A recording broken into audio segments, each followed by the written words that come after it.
Welcome to this short section on importing and exporting. Excel has the ability to import data records that are plain text. However, we need to use a special type of file called a delimited text file. But what is a delimited text file? Delimited text is data fields separated by characters such as tab, space or comma. Delimited text files are files created with a word processing program that contains data records. The record fields must be separated by one or more of the above characters. Each record is separated by a new line. For example, this is a very basic file, a series of records with each field being separated by a comma.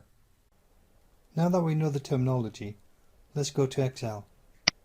To import data, click the Data tab. Go to the Get External Data group and click From Text. Select the text file you want to import and click the Import button, and the Text Import wizard appears. Here you will need to confirm the File tab. When you receive a text file, 90% of the time it will be delimited, so we will just confirm accordingly. Before we click Next, notice the preview window displaying our file. Step 2 allows you to select the type of delimiter to separate your data in the text file. As you can see, you can select more than one option. Now let's click Next to continue.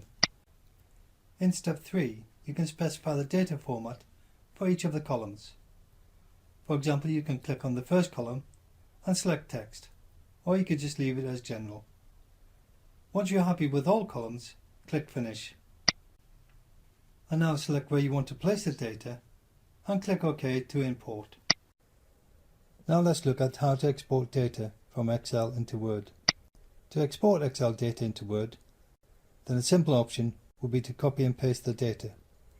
So let's select the required data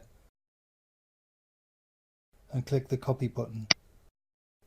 And now within the Word document, click the Paste List arrow to display the Paste Preview options.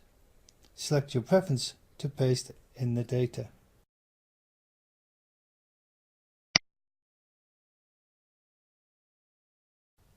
And finally, let's export this Excel data as a text file. Click the File tab and select Save As. Click into the Save As type box, and from the drop-down menu, select either the text or CSV file types and click the Save button. That concludes this section. Please click onto the Exit button and move on to the next section